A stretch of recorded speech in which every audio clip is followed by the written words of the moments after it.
मिठू तोता चुपचाप लूमड़ के अंगूरों के बाग में जाता और मजे मजे से पके हुए अंगूर तोड़कर खाता। दोपहर को जब लूमड़ अपने बाग में आता तो मिठू आहिस्ता से वहाँ से चला जाता। उसी जंगल में कालू कौवा भी रहता था जिसे आम बहुत पसंद थे। जंगल के पास ही किसान का आमों का बाग था। कालू कौवा अकेला वहां जाने से बहुत डरता था, इसलिए वो एक दिन मिठू से कहता है, मिठू मिठू, मेरे दोस्त का आमों का बाग है। मैं हर रोज वहाँ जाकर आम खाता हूँ। क्या तुम भी मेरे साथ आम खाने जाओगे? आमों का सुनकर मिठू के भी मुंह में पानी आ जाता है और वो मान जाता है। अगर वो बाग तुम्हारे दोस्त का है फिर तो हम वहाँ जरूर जाएंगे, क्योंकि वहाँ तो कोई डर भी नहीं होगा। ऐसे कौवा झूठ बोलकर मिठू को अपने साथ लेकर किसान के बाग में जाता है। आम पके हुए थे। बाग में जाते ही मिठू और कालू कौवा आम खाना शुरू करते हैं। कौवे को तो पता था कि किसान किसी भी समय आ सकता है, इसलिए कौवा थोड़ा सा आम खाकर इधर उधर देख लेता। मगर तोता समझ रहा था कि ये बाग कौवे के दोस्त का है, इसलिए वो तो इधर उधर देखे बिना मजे मजे से आम खाए जा रहा था। फिर कौवे को दूर से किसान आता हुआ दिख जाता है, जिसे देखकर कौवा तुरंत वहाँ से भाग जाता है। मगर तोते को तो पता ही नहीं चलता और किसान पीछे से आकर एक जोर का डंडा तोते की दुम पर लगाता है। मर गया, धोखा, कालू कौवे ने मुझसे धोखा किया है। ये कहते हुए मिठू भी कौवे के पीछे ही भागता है। मिठू की दुम में बहुत दर्द हो रहा था। वो बहुत गुस्से में था, मगर वो कौवे को कुछ नहीं बताता। थोड़ी दूर जाकर कौवा और मिठू एक पेड़ पर बैठ जाते हैं। मिठू, लगे तो नहीं? नहीं कौवे, तुम्हारे दोस्त ने तो मेरे पास आकर मुझसे चाय पानी का पूछा और चला गया। वो मेरा पुराना दोस्त है ना, इसलिए। फिर मिठू और कौवा अपने अपने घरों को चले जाते हैं। कुछ दिन गुजर जाते हैं। मिठू भी कौवे से बदला लेना चाहता था। मैं छोड़ूंगा नहीं उस कौवे के बच्चे को। जैसे उसने मेरी पिटाई करवाई, ऐसे ही मैं भी उसकी पिटाई करवाऊंगा। मिठू उड़ता हुआ लूमड़ के अंगूरों के बाग में जाता है और जाकर लूमड़ से कहता है, लूमड़ भैया, हमारे जंगल का एक कौवा है जो हर रोज सुबह सुबह आकर तुम्हारे बाग से पके पके हुए अंगूर खाता है। मैं कई दिनों से देख रहा हूँ, मगर वो चोर मेरे हाथ नहीं लग रहा। जिस दिन लगा मैं छोड़ूंगा नहीं उसे। अगर मैं उसे कल ही आपके पास ले आऊं तो फिर क्या पिटाई करोगे उसकी? मैं उस चोर को बड़े डंडे से मारूंगा। तो फिर कल आप सुबह सुबह ही बाग में आकर छुप कर बैठ जाना। उसे लाना मेरा काम है। मिठू वहाँ से चला जाता है और लूमड़ भी एक बड़ी बांस की लाठी तैयार करता है। दूसरे दिन मिठू मुंह अंधेरे ही कौवे के पास जाता है और उससे कह रहा है, यार कौवे, मेरे एक दोस्त लूमड़ का अंगूरों का बाग है। मैं तो वहाँ अंगूर खाने जा रहा हूँ। अगर तुमने भी अंगूर खाने हैं तो आ जाओ। अंगूर तो कौवे को बहुत पसंद थे, इसलिए वो हाँ में सर हिलाता है। तो फिर चलो। वो लूमड़ आपका दोस्त है ना? तो और क्या, मैं झूठ बोल रहा हूँ? फिर मिठू और कौवा लूमड़ के बाग की तरफ जाते हैं। मिठू एक बेल के ऊपर बैठकर पके हुए अंगूरों का एक गुच्छा तोड़कर नीचे गिराता है और कालू कौवा बड़े मजे से पके हुए अंगूर खाने लगता है। लूमड़ भी छुपकर बैठा हुआ था।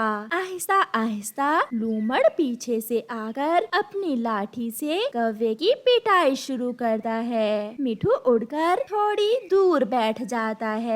खाओ खाओ मेरे अंगूर, बहुत पसंद है ना तुम्हें, और खाओ।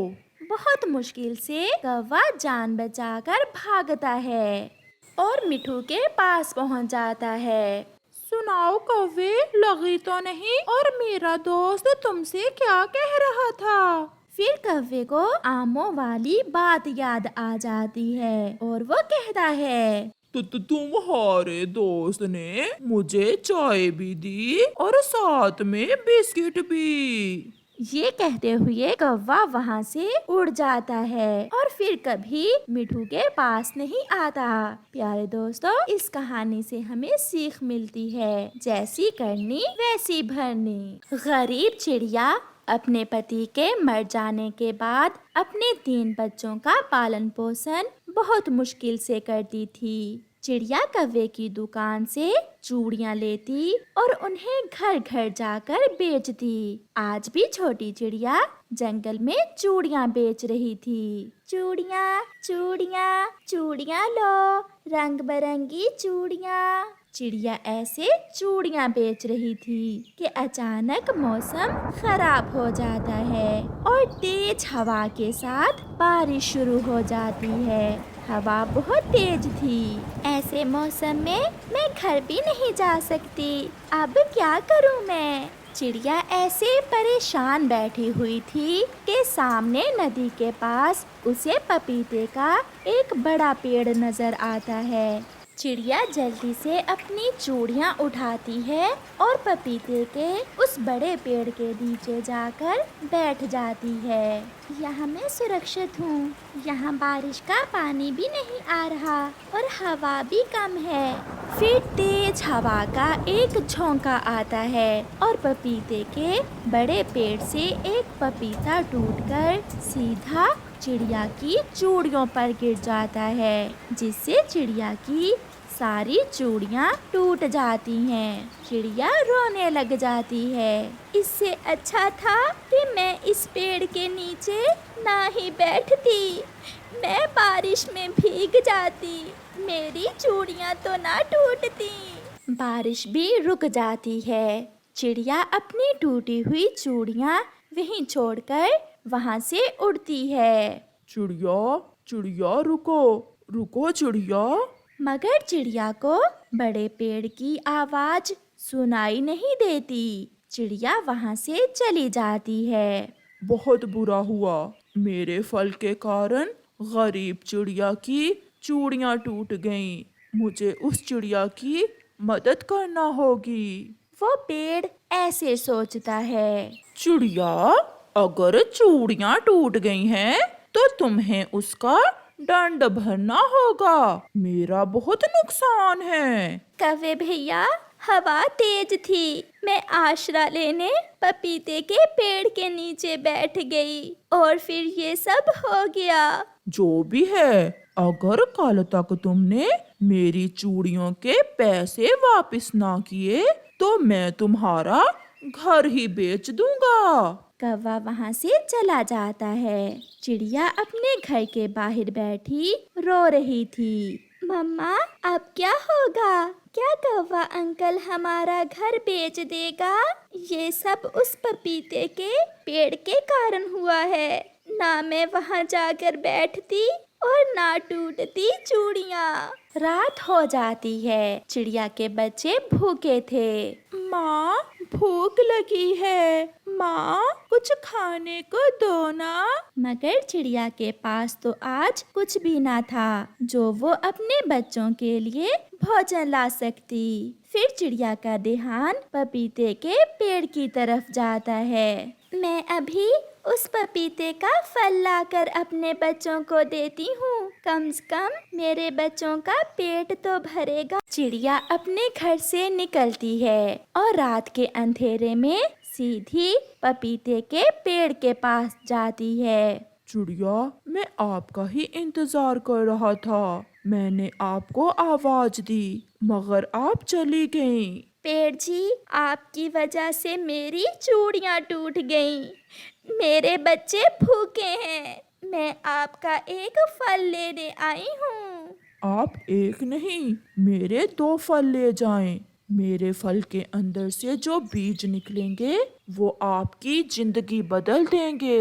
ये सुनकर चिड़िया हैरानी से पूछती है, वो कैसे पेड़ जी? मेरे 2 बड़े फल तोड़ कर ले जाएं, आपको खुद ही पता चल जाएगा। फिर चिड़िया उस पेड़ से 2 बड़े फल तोड़कर अपने घर चली जाती है। बच्चे भूखे थे। पपीते का फल देखकर बच्चे खुश हो जाते हैं। मम्मा चिड़िया एक चाकू से वो फल काटती है और उस फल के अंदर सुनहरी रंग के बीज देखकर चिड़िया की तो आंखें खुली की खुली रह जाती हैं। मम्मा, इस फल के बीज तो सुनहरी है। बच्चों, ये तो सोने के बीज हैं। बदल गए, हमारे दिन बदल गए। शायद उस पपीते के पेड़ ने हमारी मदद की है। फिर दूसरे दिन चिड़िया सोने के बीज बेचकर कौवे के सारे पैसे लुटा देती है, अपना नया घर बनाती है और बाकी के पैसों से अपनी एक बड़ी चूड़ियों की दुकान खोल लेती है। ये सब देखकर जंगल के पक्षी बहुत हैरान थे। चिड़िया, तुमने ये सब कैसे कर लिया? कौवे भैया, जब दुख बहुत ज्यादा बढ़ जाते हैं तो फिर ऊपर वाला हमारी मदद करता है और मुझे ये सब उसी ने दिया है। फिर चिड़िया अपने बच्चों के साथ एक अच्छी जिंदगी गुजारती है और गरीब पक्षियों की मदद करती है।